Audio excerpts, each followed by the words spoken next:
여러분 호사다마라는 사자성어를 들어보셨죠? 좋은 일에는 흔히 방해되는 일이 많다, 또는 그런 일이 많이 생긴다라는 그런 뜻입니다.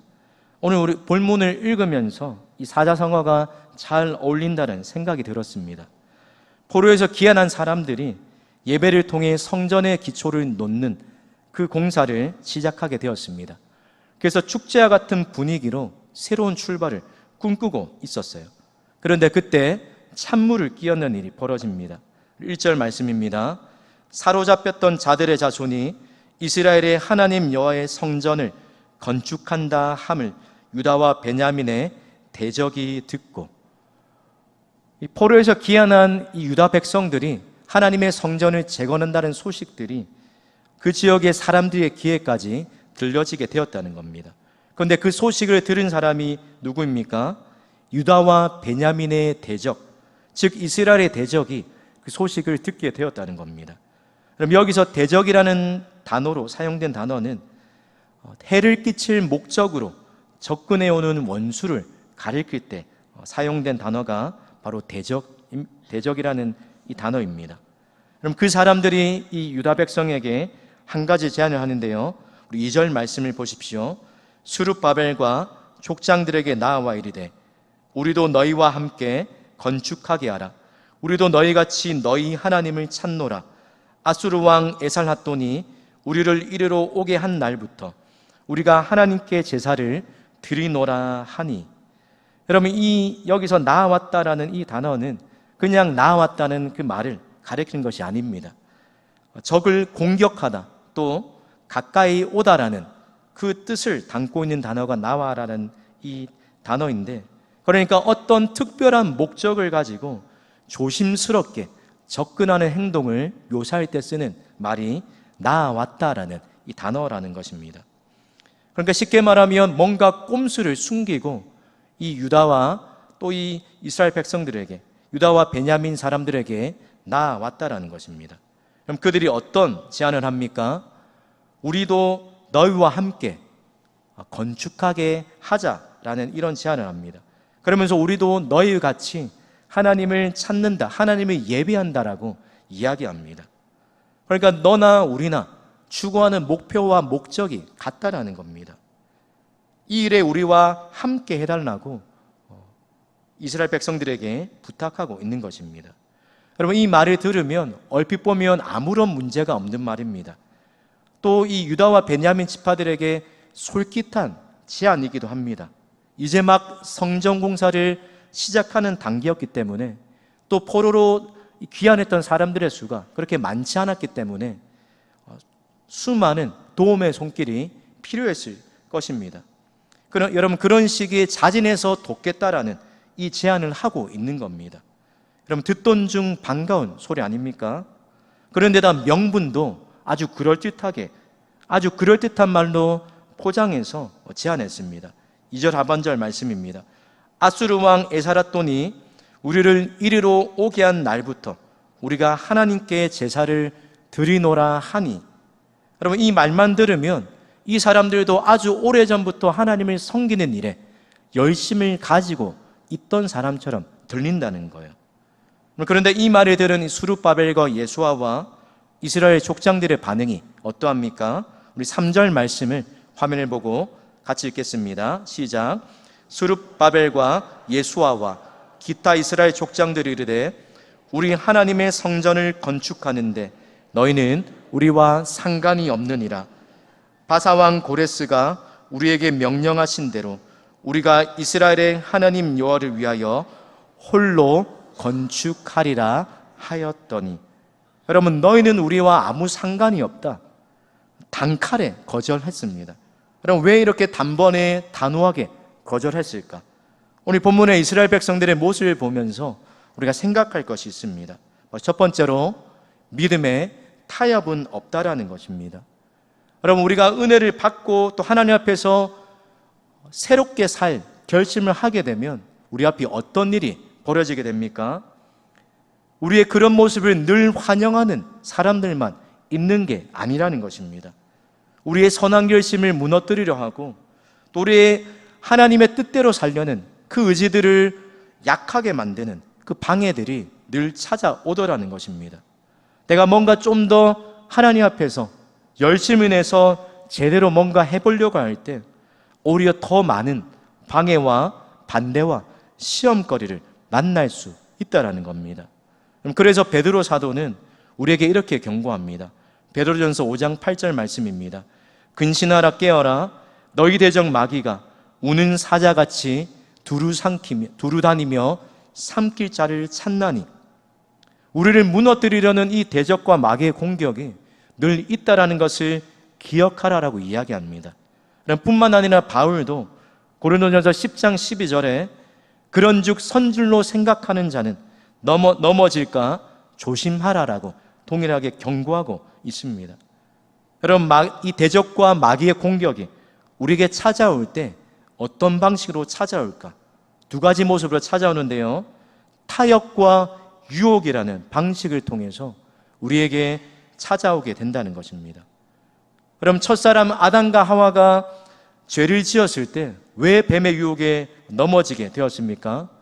그럴듯한 말로 하나님이 말씀하신 것을 사탄이, 뱀이 그 말씀을 포장하고 왜곡해서 아담과 하와가 듣기에 달콤한 말로 유혹에서 접근했기 때문입니다.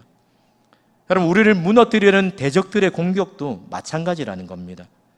우리를 세상에 동화시키려 하고 끊임없이 타협하도록 만든다는 거예요. 그래서 분별력을 잃게 만들어서 결국에는 하나님이 기뻐하시지 않는 그 삶에 나아가도록 만드는 것이 대적과 또 사탄의 공격의 목적이라는 것입니다. 성도 여러분, 저와 여러분에도 날마다 찾아오는 이 세상의 유혹과 시험 앞에 우리가 어리석게 넘어지지 않으려면 어떤 모습으로 살아야 합니까? 저를 한번 따라해 주겠습니까? 분명한 기준을 가지고 있어야 합니다. 여러분, 대적들의 이 그 모양 게임에 스룹바벨과 예수아와 이스라엘 족장들이 단호하게 거절합니다. 분명한 선을 그었습니다. 그러면 절대로 타협하거나 양보하거나 뒤로 물러서지 않았다는 거예요. 왜 그렇습니까? 이미 이 사람들이 어떤 사람들인지 또 그리고 그 사람들이 제안하는 것이 얼마나 위험한 것인지를 너무나도 잘 알고 있었기 때문입니다. 여러분, 유다와 베냐민의 대적으로 불리는 이 사람들이 누굴까?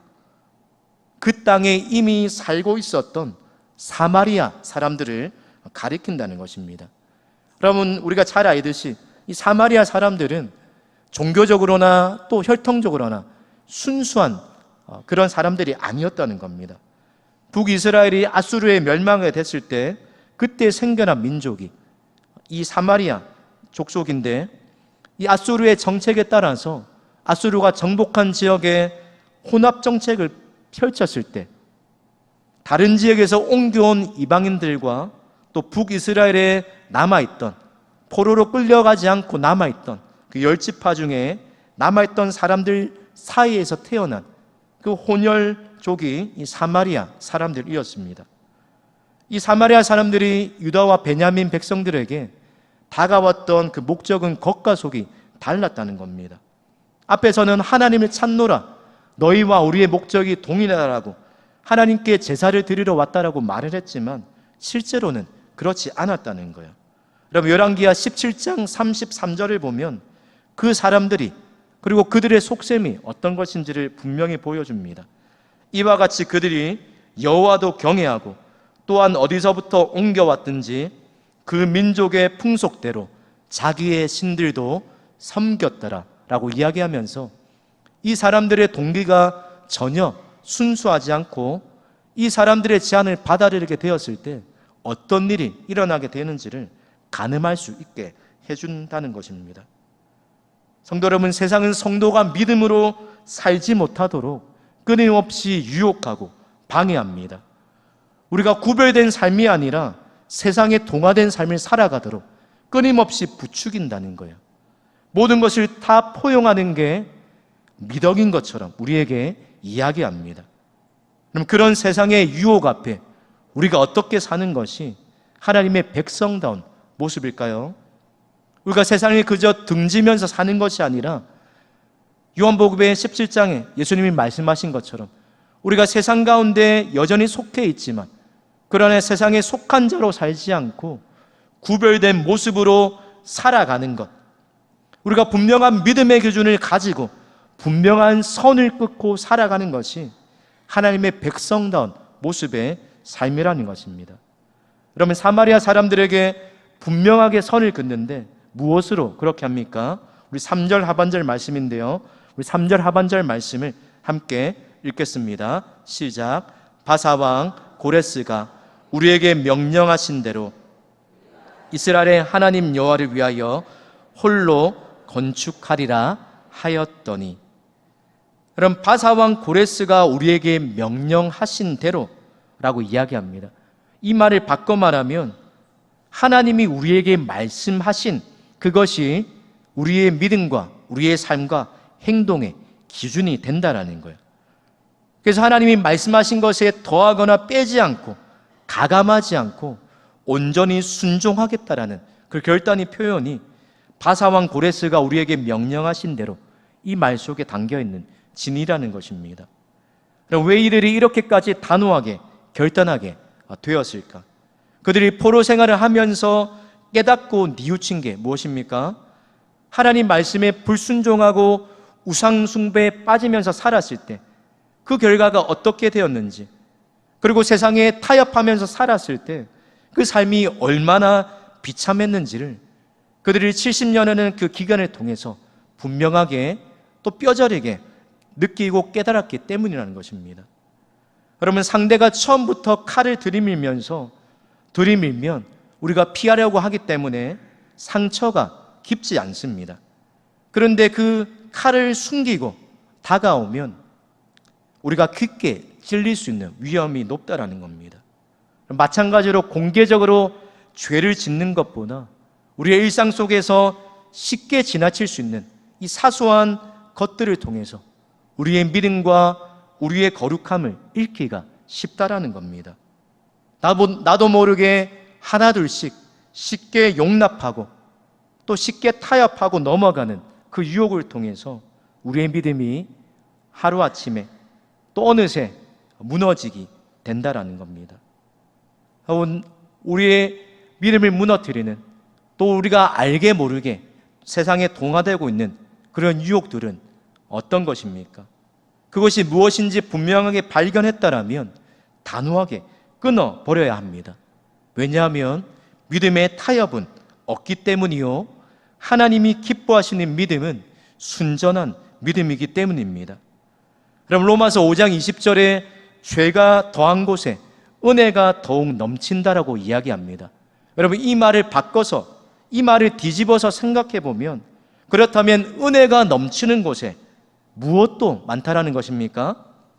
죄도, 유혹도, 우리를 넘어뜨리려는 대적의 공격도 많다라는 것입니다.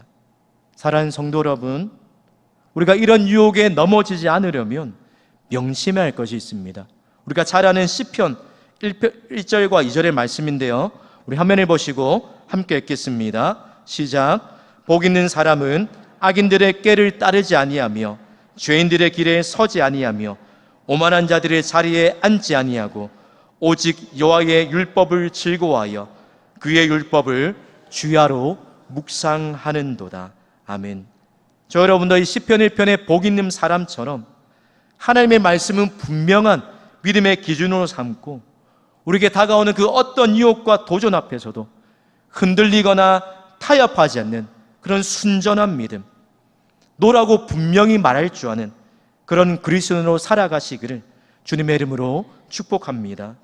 오늘 성전 재건에 동참하려는 계획이 실패하자 이 대적들의 반응이 갑자기 돌변합니다. 4절부터 6절까지의 내용인데 우리 앞에 화면을 보십시오.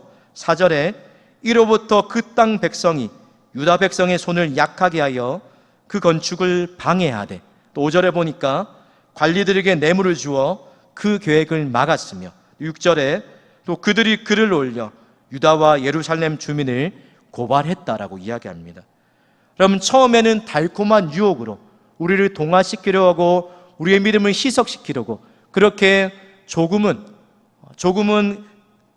부드러운 방법으로 우리를 유혹하지만 그런 방법이 실패하자 더 대놓고 노골적인 공격으로 공격하기 시작하더라는 것입니다. 여러분, 손을 약하게 만들었다, 약하게 했다라는 이 말은 힘을 잃게 만들었다, 또 어떤 일을 하지 못하게 했다라는 뜻입니다. 그래서 결국 이스라엘 백성들이 추진하려는 이 성전 건축 앞에서 낙심하게 하고 절망에 빠지게 했다라는 겁니다. 뿐만 아니라 방해했다라는 이 단어에도 두려워하게 만들고 겁먹게 하다라는 이 뜻을 담고 있습니다. 그러니까 낙심하고 또 절망에 빠지게 할 뿐만 아니라 그들의 심령 가운데 위협과 핍박과 낙심과 두려움에 빠지게 만들어서 그들의 믿음이 타협하게 만들고 결국에는 하나님 말씀에 불순종하게 만드는 것, 그것이 대적들의 목표였다는 것입니다. 여러분, 그런데 이런 대적들의 방해가 한두 번으로 끝나지 않았습니다. 얼마 동안 계속됩니까? 우리 5절부터 7절까지를 보십시오. 5절에 바사왕 고레스의 시대부터 바사왕 다리오가 즉위할 때까지, 또 6절에 보니까 또 아하수에로가 즉위할 때에, 7절에도 아닥사사의 때에 바사왕 아닥사사에게 글을 올렸으니, 이 고레스 왕뿐만 아니라 이후에 다리오 왕, 그리고 그 이후에 아하수에로와 아닥사사에 이르기까지 거의 100년에 이르는 이 기간에 걸쳐서 16년에서 20년에 가까이 이 성전 재건이 공사가 중단될 뿐만 아니라 이후에 아하수에로와 이 아닥사사 왕 때까지 성벽 재건도 방해하는 그 일이 계속 되었다는 것입니다. 오늘 이런 모습을 통해서 오늘 본문이 우리에게 말하는 것이 있습니다. 바로 하나님이 기뻐하시는 일을 하는데도 불구하고 끝없는 방해와 고난이 우리에게 뒤따르게 된다는 것입니다. 그런데 이들이 왜 이런 핍박을 당할 수밖에 없었습니까? 이들이 똑바로 신앙생활을 하지 않아서가 아니라는 것입니다. 오히려 하나님 말씀에 순종하고 바르게 살려고 했을 때 이런 어려움을 만났더라는 거예요. 우리에게 찾아오는 고난이 때로는 불순종 때문에 찾아오기도 하지만 그 반대로 하나님 말씀에 순종했음에도 불구하고 찾아오는 고난이 있다는 사실을 잊어서는 안 될 것입니다. 그래서 바울은 디모데후서 3장 12절에 이렇게 이야기합니다. 무릇 그리스도 예수 안에서 경건하게 살고자 하는 자는 박해를 받으리라. 우리가 믿음으로 살려고 하면 할수록 더 많은 대적들을 만나고 더 많은 방해거리들이 쉴 새 없이 찾아오게 된다라는 겁니다. 성도 여러분, 하나님 나라가 완성될 때까지, 또 우리의 삶에 하나님의 뜻이 이루어지기까지는 늘 여러 가지 유혹과 핍박과 방해와 어려움이 따라오는 것이 당연하다고 보면 틀림이 없을 것입니다. 우리의 믿음이 자라기 위해서 뛰어넘어야 할 벽이 있고, 우리가 영적으로 성장하기 위해서 위기와 진통의 과정이 뒤따르기 마련이라는 것입니다. 우리가 그런 영적 성장통을 잘 이겨낼 때 우리의 믿음이 더 순전한 믿음으로 자라나고 또 하나님 앞에서 더 온전한 믿음으로 연단되기 때문입니다.